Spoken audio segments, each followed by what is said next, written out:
Ndiyo bwana, ulisema baadaye una mazungumzo na mimi. Ongea bwana, nakusikia, ongea. Mzee wangu, wahenga wanasema teke la kuku siku zote alimuumizi kifaranga wake. Lakini wewe unamuumiza kifaranga wako. Unamaanisha nini kusema hivyo? Na maanisha yule kinyago uliyomkaribisha hapa, sijategemea na wala sijafikiria kama unaweza kumkaribisha hapa kinyago. Nani? Tabu mwanangu. Kile kinyago? Tabu wazazi wake wamekufa, na wazazi wake walikuwa karibu sana na mimi. Hawapo duniani. Tabu akae wapi sasa kama hakuja kukaa hapa? Hivi kosa langu liko wapi? Hapo kuna tatizo kweli? Hakuna tatizo kukaa hapa. Lakini baba, mimi wana kibanda chao kipo pale, anashindwa kukaa kwenye kibanda chao. Pamoja na hayo, pale pale kwenye kibanda chao wazazi wake ndio wamekufa pale pale. Wale waua sisi hatuwajui. Leo akakai peke yake pale. Wale walimuua wazazi wakija kumuua na yeye. Mwanangu, yule mtu sio paka umtupe yule, hapana. Akae hapa mpaka atapopatikana ndugu zake atakwenda, lakini sio tumtelekeze tu hivi, sio hivyo mwanangu. Sawa baba, nimekuelewa. Ila nini? Mpe onyo. Funga domo lako. Funga domo lako. Kwanza huyo Tabu na Samia wako wapi? Wameenda mtoni. Wako mtoni Sasa na kuomba tafadhali, awepo Tabu asiwepo Tabu, kauli zako hizo ulizosema sasa hivi sitaki kuzisikia tena. Huo ni unyanyasaji mkubwa tu huo. Nenda kaendelee siku zako. Kaendelee na siku zako. Sitaki tena kukusikia tena, sitaki.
Sikiza kwa kitu kimoja.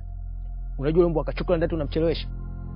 Mzikati kanifanya mimi nipigwe makofi na faza. Kaka, hayo yote mimi nimeshayaona. Sasa hapo akili kichwani mwetu. Haiwezekani Masai aingie disco bwana. Sasa tunafanyaje tena? Wewe ndo mkubwa. Mimi nakusikiliza wewe. Tufanyaje? Asa sikiliza ngombe kitu kimoja. Mchezo wote niachie mimi. Nige siku hizi 2 tu. Picha limeisha. Mimi si ndio jembe? Wewe ndo jembe. Au sio nige siku hizi? Nakuaminia. Au sio? Asa sikia nikwambie kitu kimoja. Fu mchezo wako yote niko naijua. Michezo gani? Ulikuwa unacheza na pili na siku. Wewe uko unataka kumtoa mbwa akachoka ndani. Uongo. Sawa bwana, kaka akausha. Basi fresh yani. Safi bwana. Au sio safi tu, kwanza nikakutana na mchizi kati au sio? Poa. Fresh baadaye sister. Safi poa.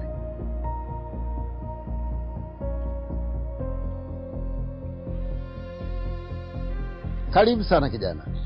Asante sana mzee wangu. Ndio. Asante sana. Mzee wangu samahani sana kama nitakukwaza. Kwa maswali nataka kukuuliza. Maana nasemaga ulizae anataka kujua. Sahihi. Na kujifunza pia. Hapa kwenye kijiji chako kutokaga na watu walifariki 2. Ni mke na mume wale. Si unaweza taarifa hizo fununu? Taarifa ninazo. Hapa alikufa Masweta na mke wake na mimi ndo mjumbe wao. Kwani walikuwa na uhasama hivi, chuki na mtu yoyote hapa kijijini? Hapana. Hapa kuwepo na chuki wala uhasama na mtu yoyote, walikuwa naishi vizuri tu. Kama mjumbe wewe, hawajata siku moja kuletea malalamishi, labda ugomvi, mifarakano? Kwa kweli nitazungumza kweli kutoka moyoni mwangu. Hawajaniletea kesi wala nini. Hawana matatizo yote. Yaani walikuwa watu wanawapenda watu, hawakuwa na matatizo yote. Sasa umekuacha mtoto labda hivi kabla hawajafa? Wewe bwana, mbona unaniuliza sana? Kwani wewe nani? Na kuona unauliza sana maswali. Wewe nani? Mimi ni ndugu yake, kwa sababu huyu aliyefariki na baba yangu umekuwa marafiki sana. Mara kwa mara huyu mzee aliyefariki alikuja nyumbani kwetu kule na mzee wangu anaongea mengi sana. Na mimi tu sio mtembeaji mzuri sana, ndio maana sifahamiki kijiji cha huko. Na kijiji cha pili huko nafahamika sana. Waliacha mtoto. Na kuhusu vifo vyao, kweli wamekufa, tumewazika, lakini sasa mimi sijui chochote kinachoendelea. Na kuhusu huyo mtoto, tulikuwa tunajaribu kutafuta ndugu zake wa karibu sana. Lakini mtoto mimi ni naye hapa nyumbani. Sasa mdhali wewe msafika na wewe ndugu yake wa karibu, sasa tukukabidhi huyo mtoto aende naye. Hapana mzee wangu. Unajua vitu vya kujipanga kidogo. Acha niende nyumbani nikaongea na wazazi, maana baba na mama wakiridhia kumfuata, nitamfuata mimi mwenyewe hapa kwa mguu wangu. Sawa. Sasa bwana, na kuomba chonde. Fanya mfanyavyo. Muje mchukue damu yenu, mkakae naye wenyewe. Baba yangu aliondoka kabisa, mimi kwa mguu wangu mwenyewe nitakuja hapa kumfuata ndugu yangu na nitaondoka naye. Asante sana. Basi Mungu awabariki sana, niwe maana najua hii kidogo linashuka mzee wangu. Kwa heri. Haya, asante sana. Haya baba. Asante sana. Haya, mbarikiwe sana. Haya, asante bwana. Haya bwana, mimi narudia hapa. Sawa baba.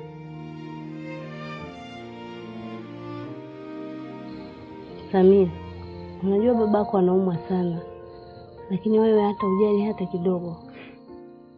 Kwa hiyo mimi dokta? Jamaanisha kama wewe ni dokta. Sasa unajua macho yangu yaaminisha akili yangu kama hiyo ndio tabia yako. Yaani kuwa na tena chembe ya huruma basi kwa mzazi wako. Makubwa. Yaani leo mbwa kachoko unanipa ushauri mimi? Siamini macho yangu. Uliambiwa ukistaajabu ya Musa utaona ya Firauni. Uchungu wa mwana ujuaye mzazi, lakini uchungu wa mzazi haujuaye mfanyakazi. Sikutegemea kama unaweza kuwa na roho kama hiyo. Babako mzazi. Kwa hiyo mimi leo hii na roho mbaya, si ndio? Bwana utajua mwenyewe.